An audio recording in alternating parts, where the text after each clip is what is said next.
మాల్దీవ్స్కి భారత్కి గొడవేంటి? అసలు మోడీ గారు ఎందుకు లక్షద్వీప్ ఐలాండ్ టూర్కి వెళ్ళాడు ఈ సమయంలో, ఎలక్షన్ సమయంలో? ఈ వీడియోలో తెలుసుకుందాం. కొత్తగా పెళ్ళైన వాళ్ళకి మాల్దీవ్స్ అనగానే అదొక హనీమూన్ స్పాట్ లా కనబడుతుంది. చాలామంది ఇండియన్స్ ప్రతి ఏటా 2 లక్షల మంది కపుల్స్ ఖచ్చితంగా మాల్దీవ్స్ వెళ్తారు. ఎప్పుడు ఇంపోర్ట్స్ మీద ఆధారపడుతున్న ఈ మాల్దీవ్స్ ప్రభుత్వానికి కొంచెం కొవ్వు ఎక్కువ. కొత్తగా ఎన్నికైన మాల్దీవ్స్ ప్రెసిడెంట్ మహమ్మద్ మియాజు కొన్ని రోజుల క్రితం మాల్దీవ్స్లో ఉన్న ఇండియన్ బేస్ క్యాంప్ కూడా వెనక్కి పంపించాడు. తనకి చైనా అంటే చాలా ఇష్టం, చైనాకి కొంచెం ఫర్గా ఉంటాడు, అందుకని చెప్పేసి ఇండియాకి యాంటీ అవుతున్నాడు. కానీ ఇండియా లేకపోతే కనుక మాల్దీవ్స్ దేనికి పనికిరాదు, ఎప్పుడు ఇన్పోర్ట్స్తోనే బతుకుతుంది. చైనాని నమ్మిన వేరే దేశాలు శ్రీలంక, బంగ్లాదేశ్, పాకిస్తాన్ ఇప్పుడు ఏ పరిస్థితిలో ఉన్నాయి? ఆర్థికంగా అతలాకుతలం ఇవి ఆ దేశాలు. కానీ చైనాతో స్నేహం చేస్తే కుక్క చావే. కానీ మాల్దీవ్స్ ప్రభుత్వం డేర్ చేసి చైనాతో స్నేహం చేస్తూ ఇండియాకి దూరం అవుతుంది.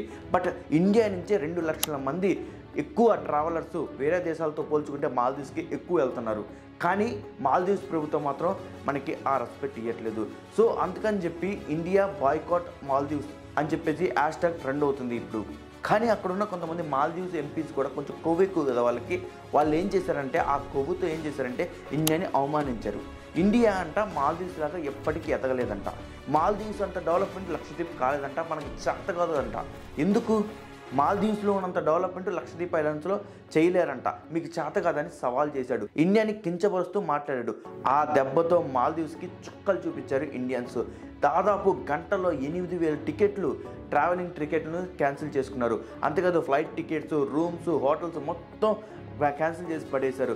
దీంతో మాల్దీవ్స్ ప్రభుత్వం భయం పుట్టి ఇండియన్ ట్రావెల్స్ నుంచి వచ్చే ఆదాయం పోతుంది అని చెప్పేసి ట్రావెలింగ్తోనే మనం బతుకుతున్నాం, టూరిజంతోనే మనం బతుకుతున్నాం అని గ్రహించి మళ్ళా దిగొచ్చి ఎవరైతే ఇండియా మీద హాట్ కామెంట్స్ చేశారో, ఎవరైతే ఇండియా మీద కొవ్వెక్కి కామెంట్స్ చేశారో వాళ్ళని సస్పెండ్ చేసింది. సస్పెండ్ చేసిన ఊరుకుంటావా? మోడీ గారు ఒకసారి డిసైడ్ అయ్యారు, లక్షద్వీప్ ఐలాండ్స్ని మరో మాల్దీవ్స్లో చేయడానికి. ఖబర్దార్ మాల్దీవ్స్, నువ్వు చైనాతో స్నేహం చేసినంత మాత్రాన ఇండియా భయపడుతుంది అనుకున్నారా? ఇండియా ఎప్పటికీ భయపడుతుంది, అవసరమైతే ఇంకోటి ప్రత్యామ్నాయం సృష్టించుకుంటుంది. This is India. లాస్ట్ ఫైనల్గా ఇంకో విషయం చెప్తాం మీ అందరికీ. 1988లో శ్రీలంకలో కొంతమంది టెర్రరిస్టు మాల్దీవ్స్ని అటాక్ చేస్తుంటే ఇండియన్ ఎయిర్ ఫోర్స్ వెళ్ళి వాళ్ళని కుక్కను కొట్టినట్టు కొట్టి తరవేసింది, మాల్దీవ్స్ని కాపాడింది. అలాంటి కనీస కృతజ్ఞత లేకుండా ఇలాంటి పనులు చేస్తుంది మాల్దీవ్స్. చూద్దాం ఏమైద్దాం. ఈ వీడియో మీకు నచ్చితే లైక్ చేయండి, షేర్ చేయండి, సబ్స్క్రైబ్ చేయండి.